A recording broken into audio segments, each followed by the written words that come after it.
Guys, today I'm going to show you some methods and strategies to unlock a whole bunch of multiplayer trophies by boosting them with your buddies, including some of the more annoying ones like Farsight and Glamor Shot. I'm going to break these down into 4 different categories. First being a 1-person solo boost for a particular trophy. Then we're going to look at a 2-person boost in our private match, which will get you another trophy.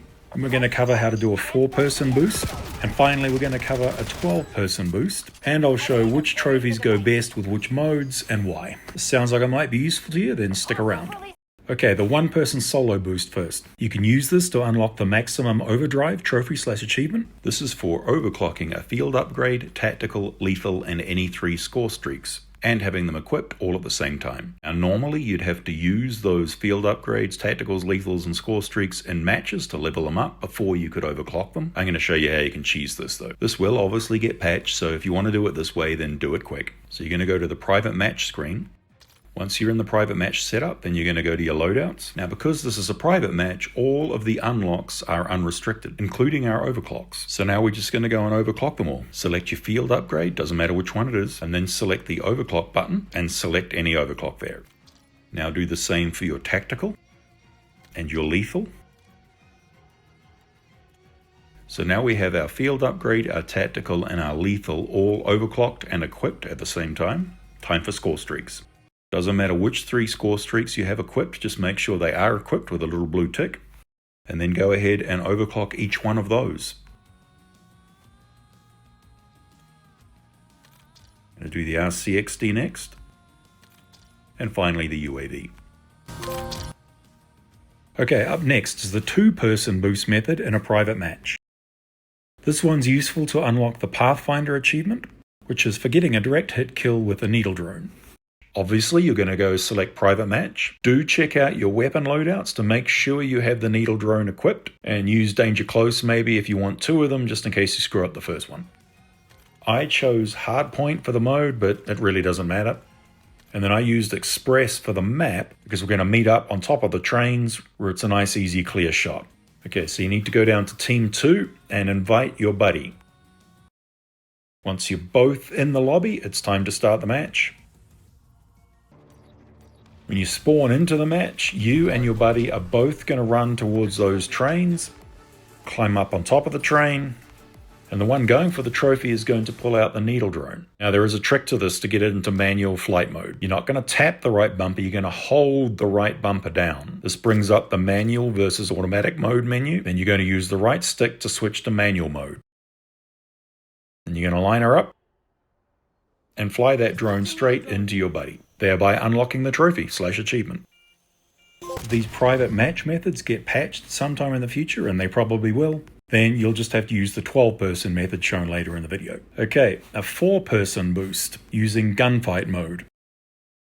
This mode's useful for trophies like fresh moves, getting a kill from a wall jump, and for working on some tricky medals going towards your decorated veteran trophy/achievement.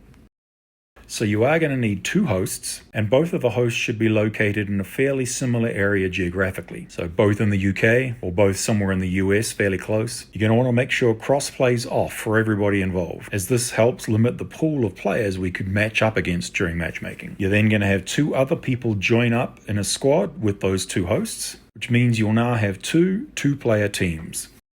So here are our 2 hosts, with each host having 1 buddy joined up with them. Both hosts are going to start a search of Gunfight. And then, assuming you're doing this in a fairly quiet time in the region of both hosts, you should both find each other and find yourselves now in a lobby of 4. The game will divide you up into your 2 teams, and then it's time to load in the match. And once you're in, you can start working on things like medals for your decorated veteran trophy,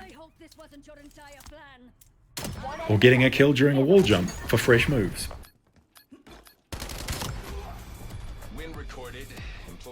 Note that because Gunfight doesn't have objectives, nor does it have a best play feature, we'll have to use some other modes for those trophies.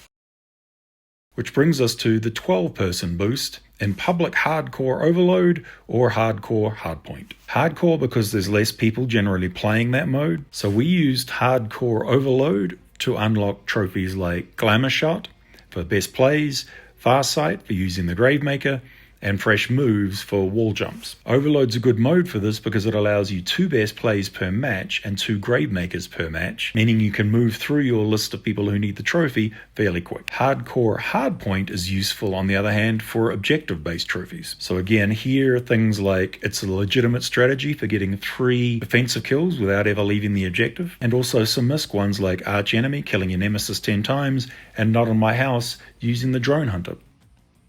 So again, we're going to need 2 hosts, both in the same geographic region. Crossplay should be at your most restrictive level that allows all of your boost partners to play. So if you're all PlayStation, turn it entirely off. If there's some Xboxes mixed in, leave it on console only, and so on. You're going to have 5 other people join a host each. This means you're going to end up with 2 6-player teams, each team being hosted by someone who's geographically close to the other host. Once you've got both teams ready to go, the 2 hosts are going to go search for a hardcore overload or hardcore hardpoint mode. I'm going to show overload here. So here's one of our 2 teams, including the host of that team. And after 30 seconds or so, the 2 teams of 6 should find each other and end up in a lobby of 12. If this doesn't happen for you, you'll need to back out and try again. And then once you've loaded into your overload match, you're going to take turns having one person get a bunch of kills very quickly, which both gives them score towards their Gravemaker score streak, and ensures they'll get the best play for this round of overload. So we just had both teams run to the overload icon, and one person got the bunch of kills. Still getting some kills.